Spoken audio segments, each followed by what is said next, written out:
Do you like books about unhinged women? Because I have the book for you. Today we're going to talk about Victorian Psycho by Virginia Feito. And holy bananas, this book is bananas. And the main character, Winifred Naughty, is quite deranged. She takes this job as a governess for this well-to-do family, Mr. and Mrs. Pounds and their two children, Drusilla and Andrew. And the children are kind of bratty. Mrs. Pounds is insecure. Her and her husband don't really have a great relationship. Pretty much they seem like he loathes her, and she is just kind of vindictive towards the governess and all that. But the governess, she's a little bit unhinged. We'll say a little bit, a lot of it unhinged and deranged and weird. And she does stuff such as when the children fall asleep, she'll lick their fingers. One time she was in the kitchen and there was some stuff being prepared for food. There was the head of like a cow, and she picked it up and bit its nose for no reason. And then she got caught by the cook and joked, "Oh, what? We're not supposed to eat the children?" Ha ha ha ha ha. And the cook was like, "Ha, yeah, you kind of want to wait till that's cooked before you do that." So we have that. And it follows the story of this governess and why she's in this house taking care of this family. Also, kind of you get her backstory too, like how her mother tried to kill her when she was younger, and that there was all these letters from her father that the father was like telling her mom that he should just kill this kid and get rid of the kid. So he's a piece of work, obviously, and we don't really know who the father is. That becomes a little clearer towards the end of the book. Anyways, Winifred, she goes to work for this family and she takes care of the children, teaches them their lessons and whatnot, and slowly does weird and deranged stuff. And it builds and escalates as we go on. No one really catches on at first.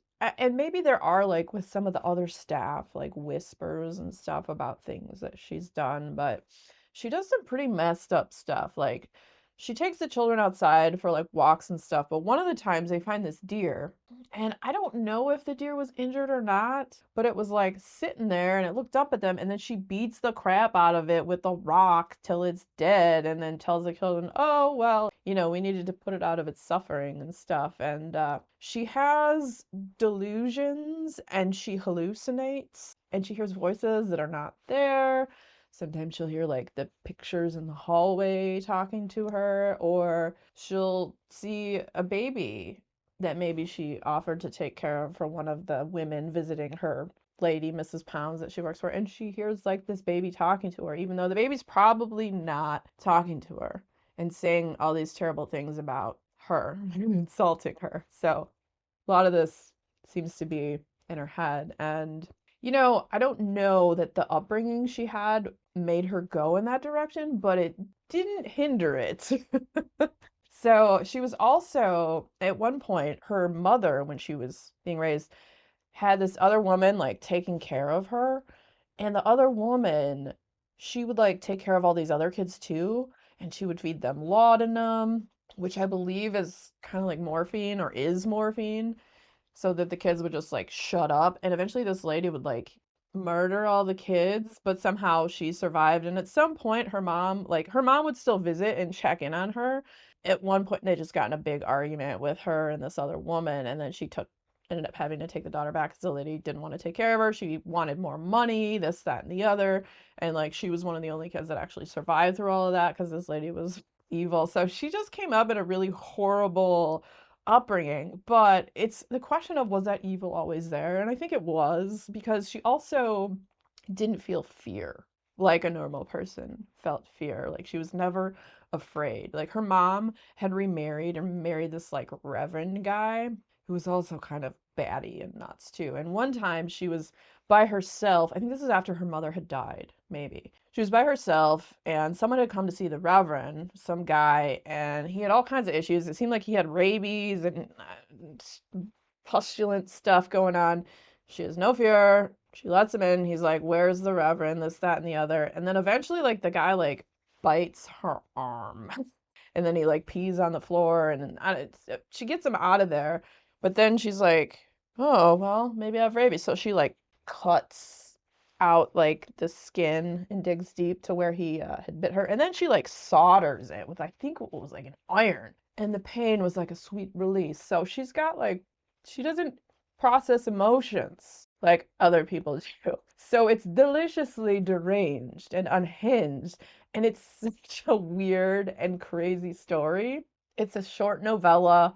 If you like stories about unhinged women, it's absolutely fantastic. At some point with this family that she's working with, I think she kind of has, I mean, she likes certain people, but at some point she just like, we'll say accidentally starts killing people because like how her emotions are, they're not typical emotions. So she's just like, ugh, she wants someone to shut up. So, maybe she'll slit their throat. Or she thinks something is like a picture on the wall that's like mocking her or something. So she stabs it in the eye, but then, oh, whoops, it's a person. But she's in this big old house that's like a mansion that has weird rooms and places hidden behind tapestries that like maybe people forgot about. So she's been like, bodies are piling up in the attic, but no one knows. And they think, oh, this person disappeared, or oh, who knows. At some point, there's an accident, we'll say, with the son, and the family decides they're going to let her go, but not till after Christmas because they want someone to take care of the kids while they have all their snooty, snotty friends come over for the Christmas holiday. And well, let's just say some more deranged and unhinged stuff happens around Christmas. And this book is absolutely fantastic. It's horrific and deranged, and the writing is wondrous. Like, it's all seeing what's going on in the mind of this woman. And it's one of the best, like, horror governess, gothic style stories I've read maybe ever. It's so effed up. It's so good. So, if you're looking for something that is short and sweet and deranged and unhinged, Victorian Psycho by Virginia Feito might just be for you. And if you like weird little novellas, next video coming up will be about that. So stick around, check it out. And if you enjoyed hanging out today, hit that subscribe button, come back, see me again, and we'll talk about more bookish things and weird stuff.